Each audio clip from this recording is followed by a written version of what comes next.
SBR Forum Videos, I'm Peter Loshak. We're previewing Week 14 in college football, and we're talking right now with Joe Duffy from OffshoreInsiders.com, who's agreed to take 5 games that I assigned him this week. All the games are huge marquee games, but not necessarily games with good betting value. Joe, thanks for being back with us.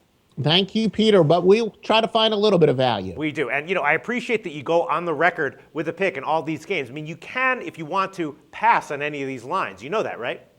Yeah, no, but I'm honest. We did another video where I said I'm going to lean towards one side, but I'm almost definitely not going to have it as a premium play. So we're going to be honest with the people watching. All right, so tell us then how you've done at your site with the games that you do feel like you have a big edge on.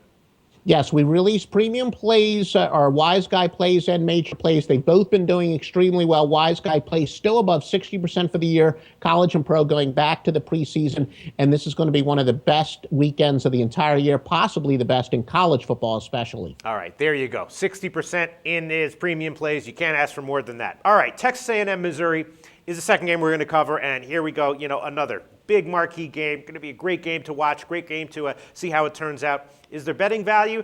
I'm not exactly sure. Missouri's a 4 or 4.5 point home favorite. The total 66.5. And one thing I can guess that I think pretty accurately about this game is that the over is going to be a big public play. Last year the game went to 88. Both these teams have, offenses that have been explosive during the year. I'm not exactly sure if that's a good play, though. We saw how the LSU game went last week with Texas A&M. Missouri does bring a very good defense this year, so I wouldn't want to touch the total here. As far as a side, it's kind of like we look at how these teams have done against other elite teams, not necessarily that great. We saw what happened with Texas A&M against LSU last week, and Missouri hasn't really played that tough a schedule either, and they lost outright to South Carolina at home, which was one of the few times they did face a stiff challenge this year. So now they're both facing each other, giving each other a stiff challenge. The total's 4. The line is 4 or 4.5.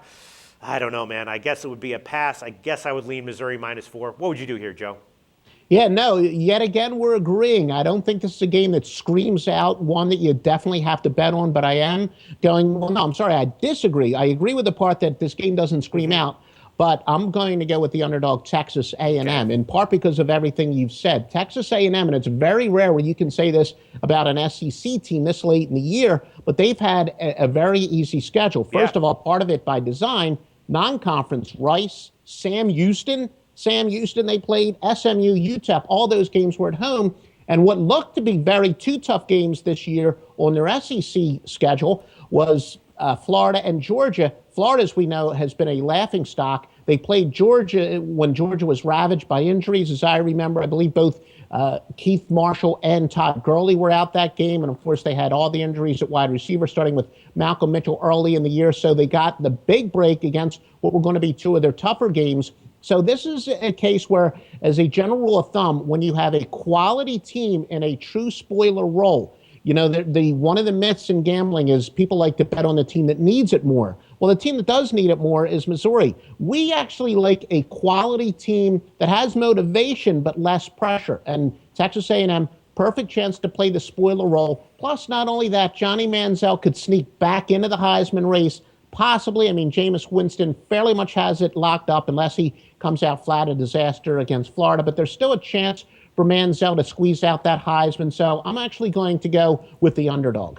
All right, now I'm going to do something right now that I know you're not supposed to do. But, look, we saw what Texas A&M did last week at LSU. They got blown out, right, on the road. And, is Missouri that much worse than LSU? Arguably they're better. They're higher ranked. That doesn't necessarily mean that they're a better team, but still, they're obviously a comparable team. In LSU, this is not one of the super dominant LSU teams of years past. We saw what they did to Texas A&M. Missouri has a great defense this year. Very obviously a great offense. -4 at home. In light of what happened last week with the Texas A&M LSU game, don't you think maybe Missouri -4 might be the play? No, it's one of those cases where I'm not madly in love with Texas A&M. And as we've said, we quote that margin of cover statistic, and the margin of cover is much better than going with pure spread, win and loss records, because it tells us how far the odds makers are behind a team, whether it's overrating them or underrating them. And admittedly, Missouri has the second best margin of cover in the entire country at 11.4. But still, at the end of the day, I believe that if you really look closely at Missouri's accomplishments this year, they are no pun intended, a paper tiger. And this is one of their toughest tests, and all the pressure. They're in, again, they're in uncharted water. This is a rare case where this is as big of a game as the school has ever played in, and against a quality school. So I'm going to call for the upset. All right. Well, I'm going to call for Missouri -4 just because, Manziel and Texas A&M still kind of a public team here. I think they're going to take a lot of action. So if anything, this line will be a bit low for that reason. But we can give you 4.5. Joe Duffy's official, very, very slight lean here. Texas A&M +4.5. Great analysis as always, Joe. Thanks.